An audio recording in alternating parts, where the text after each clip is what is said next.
Basically educated myself. And then I'd always been buying and selling stuff. My dad had a little coin shop, and I wanted a pawn shop.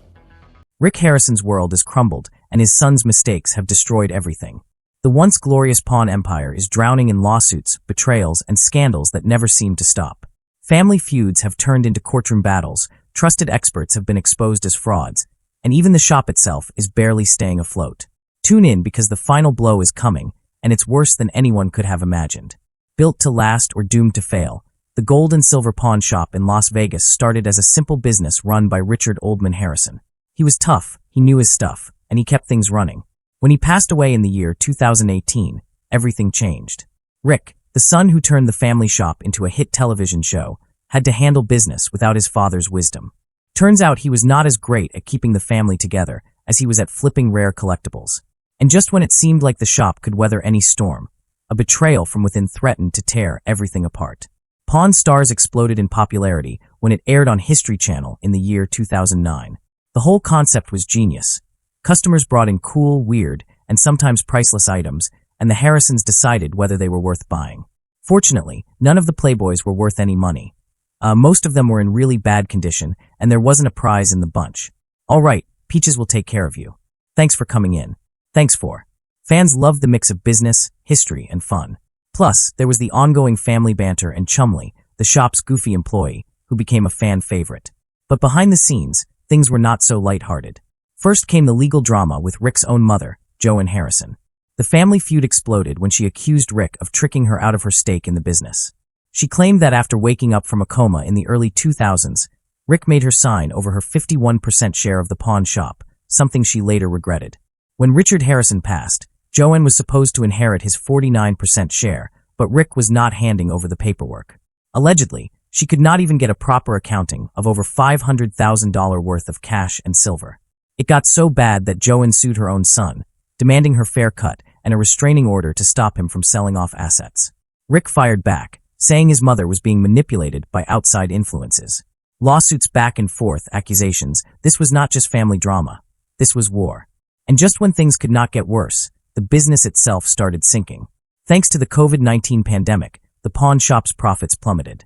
The place that used to bring in over $1 million a year barely made $37,000 in the year 2020.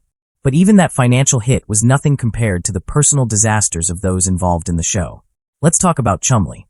For years he played the comic relief, the not-so-smart guy who somehow managed to keep his job. But off-screen, a different story. In the year 2012, he was caught on camera in a street fight. Then, in the year 2016, police raided his house as part of a sexual assault investigation. What they found: methamphetamine, marijuana, unregistered guns, and a lot of trouble. The sexual assault charges did not stick, but the drugs and illegal weapons did. For $330,000 plus an additional $30,000 worth, Chumley had to take a plea deal to stay out of prison. After that, he kept a low profile, but his reputation was forever tainted.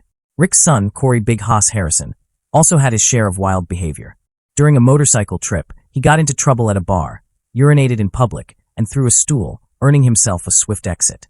If that was not enough, he later got into a lawsuit over a rented recreational vehicle. He allegedly wrecked it and refused to pay. The owner claimed Corey's assistant made excuses and delayed returning the vehicle. By the time it was sent back, it was trashed inside and out, littered with bottles and other junk. The owner estimated the damages at $30,000. Corey, of course, denied responsibility. The scandals did not stop with the main cast. The show relied on so-called experts to evaluate rare items, but even they had their fair share of controversy. One of the toy experts, Johnny Jimenez Jr., got arrested for domestic violence. An autograph authenticator, John Resnikoff, got caught misidentifying a signature, proving that even the so-called experts were not foolproof. But the biggest blow came from Drew Max, a sports memorabilia expert who was exposed for authenticating fake items. He used his television fame to build trust, and then he scammed buyers into purchasing worthless sports collectibles. Fans started questioning if the entire show was a scam. And then there was Olivia Black. She joined Pawn Stars in the year 2012, quickly becoming a fan favorite. But then she vanished. Why? Nude photos surfaced online from her past, and the show's producers dropped her without hesitation. Fans were furious. She was not fired from the pawn shop itself, just the show. She later pursued a modeling and adult entertainment career, proving that she was not going to let the show define her. Things got even worse when the pawn shop was accused of melting down a stolen antique coin collection. A man claimed his niece had stolen his $50,000 collection and sold it to gold and silver pawn. He ended up going broke in '81, and all of a sudden we're going to move to the land of milk and honey. We're going to move to Vegas, okay? But when he tried to recover the coins, they were gone. The shop claimed they could not identify the coins and had likely melted them down, leaving the man with nothing. Even Rick's business ventures outside the pawn shop failed. He tried launching Pawn Plaza, a retail center with shops and restaurants, expecting it to be a hit because of the show's fame. It flopped. Shop owners accused Rick of failing to promote the place, and many businesses shut down. Lawsuits followed, and Pawn Plaza became another failed experiment. Over the years, Pawn Stars lost its authenticity. Fans started noticing how scripted everything felt. The spontaneous fun was gone. Instead of real customers walking in with interesting items, the show started staging everything. Arguments between the cast felt fake, and the whole thing turned into a family soap opera. The show that once educated viewers about history and antiques had turned into a reality television mess. By the time the 21st season aired, the magic was gone. Ratings fell, the scandals piled up, and what was once a fresh, fun take on pawn shop culture became another reality show drowning in controversy. But just when it seemed like the shop had seen it all, an unexpected find would challenge everything they thought they knew about rare collectibles, a bike, a bonus, and bling. Chumley was just out handling some boring shop errands when something stopped him in his tracks. There it was, standing tall in a driveway like a gleaming prize. The Space Lander. Now this one, Chumley had a bit of bike knowledge in. This was a real gem. He had only ever seen one in pictures, maybe in a museum once, but never up close. It was just too good to pass up, so he pulled over to check it out. The guy who owned it was an old-school bike enthusiast. He was not just any random person with a dusty bike in the garage. This was his pride and joy. He had owned it since the early 1960s when he got it for Christmas, and let's just say he was not exactly eager to part with it. Not surprising, considering there were barely any of these bikes left in the world. Designed by an ex-Tucker automobile engineer, only around 80 were ever made. Most ended up in basements or got scrapped when no big bike companies wanted to mass-produce them. That made this one insanely rare. Chumley had to tread carefully, but he also knew this was a once-in-a-lifetime shot. The guy threw out a massive number, $20,000. He was not about to drop that kind of cash without a fight. He started low, aiming for $7,400, but the seller was not having it. After some classic back and forth, they landed on $8,700. Not cheap, but still a steal for something this rare. Chumley made the deal, shaking hands and sealing one of his best buys yet. Now, of course, the real test was back at the shop. He had just dropped a serious chunk of change on a bike, and he had no idea how Rick would take it. As expected, Rick was not exactly throwing a parade when he heard how much Chumley had spent. But once he saw the bike, different story. This was not just some beat-up old ride. So those there were in the bicycle shops, if they couldn't sell them, they scrapped them. There's only a handful known to exist in private collectors' rests and museums. This was a pristine Space Lander, untouched for decades, all original paint and parts, a true collector's dream. Rick, being Rick, needed the numbers. What was the value? What was the market? Chumley knew his stuff. These bikes went anywhere from $12,000 to $20,000, sometimes more if the right buyer showed up. The condition on this one? Pretty much as good as it gets. Rick had to admit it was a solid deal. That was when things took an unexpected turn. Instead of getting chewed out, Chumley got a surprise. His first ever bonus, a clean $11,000 straight from Rick. That was $100 bills for those counting. The shop boss had been noticing Chumley's hustle lately, and this deal was the cherry on top. A move like this deserves some recognition, and for once, he was not just the guy messing up, he was the guy making money for the shop. Now, what did Chumley do with this extra cash? Well, if anyone knew him, they knew he was not about to stash it in some boring investment stocks. Not interested. Savings. Who needs that? He had one plan and one plan only, gold teeth. A custom gold grill, because why not? The moment that cash hit his hands, he already saw himself flashing that blinged out smile. Rick, trying to knock some sense into him, suggested something a little more practical. Maybe some Apple stock, Google shares, a future investment. Chumley was not hearing any of that. To him, gold teeth were the best investment of all. And with that, he was off, marching straight to the jeweler, visions of shiny gold and diamonds dancing in his head. That Space Lander was more than just a bike. It was a rare find, a piece of history, and the kind of deal that did not come around often. The fact that it landed Chumley his first bonus just made the whole thing even sweeter. The shop had seen its fair share of crazy buys, but this was one for the books. This bike was not just some collector's item gathering dust. It had a story, a legacy, and an owner who had cherished it for decades. It was built in the late 1950s by an engineer who had high hopes of changing the way bicycles looked. The guy that designed this thing was an engineer in a Tucker automobile. He designed his thing, made like 80 of them, put them around bicycle shops throughout the United States and Europe, hoping people would place mass orders on them like Schwinn. He made only a handful, hoping they would catch on like wildfire, but when big brands ignored his futuristic design, most of them disappeared, either scrapped or hidden away in basements and storage units. The frame was made of fiberglass, something unheard of at the time. It had a sleek, modern shape that looked straight out of a science fiction movie. The original design even included battery-powered lights integrated into the frame, which was revolutionary for its time. Every part of the bike screamed innovation, from the curved fenders to the unique chain guard. It was way ahead of its time, and that was probably why it never took off. The owner had kept this bike in pristine condition for over 50 years. It had never been repainted, never been modified, never been left outside to rust.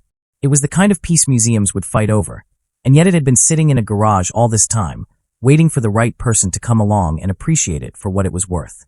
Chumley knew this was a high-stakes buy. He was gambling nearly $9,000 on something that might take time to sell, but he also knew that for the right collector, this was a once-in-a-lifetime opportunity. People paid big money for vintage bicycles, especially ones with such a limited production. There were only a few left in the world, and each one that popped up on the market disappeared quickly. Rick was not the kind of guy to throw money around without a plan. If he was willing to reward Chumley with a bonus, that meant he truly believed in the deal. He had seen plenty of questionable purchases over the years, but this was different. This was something special, something rare, something that could turn a serious profit. Some purchases make history, others make headlines, and then there are the ones that make everyone question your judgment. When hydraulics take over common sense, when it comes to regrettable decisions, Chumley never disappoints. This time it revolves around an ancient Buick Regal that, for some baffling reason, he had to have. The car rolled into the store looking like it had been teleported straight from the 1980s, sporting a flashy paint job that screamed midlife crisis in bold neon colors. The seller strolled in with a plan to offload this relic, citing a growing collection of vehicles as his reason for parting with it. He was hoping to pocket at least $2,500, though he was mentally prepared to settle for $2,000. The truth, however, was evident to anyone who understood cars. Throwing extravagant cash into a vintage vehicle does not miraculously inflate its worth. The truth was this thing was a shiny scrap heap with expensive wheels.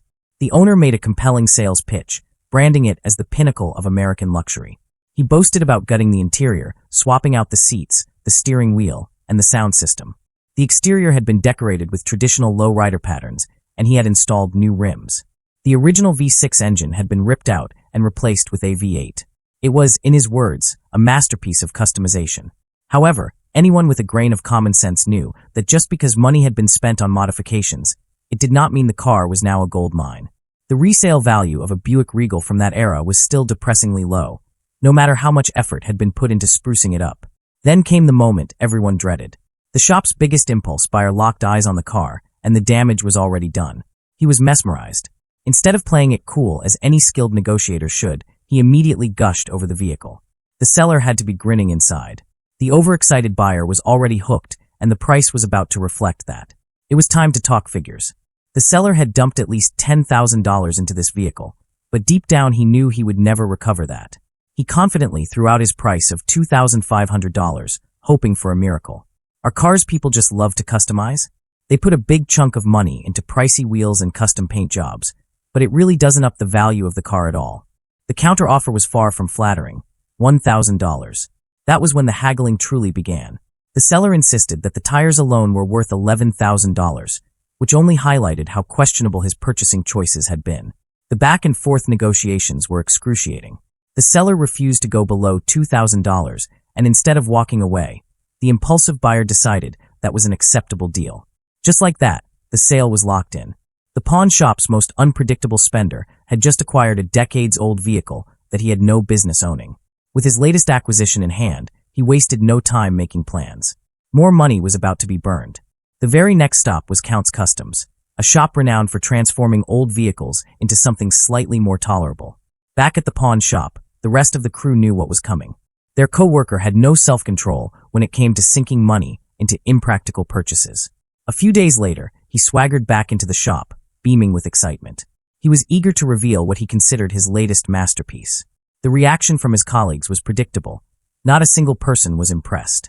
The shop's owner, a man who had seen his fair share of financial disasters, could not believe that $2,000 had been thrown at a car that barely deserved a spot in a junkyard. His facial expression alone summed up his opinion on the matter. But this was only the beginning of the financial catastrophe. An additional $3,000 had now been funneled into this bottomless pit. The total investment was sitting at a solid $5,000. And what was the result of this excessive spending? A car that now jumped. That was the grand transformation. Hydraulics had been installed, and the car could now bounce on command. This was the pinnacle of questionable decision-making.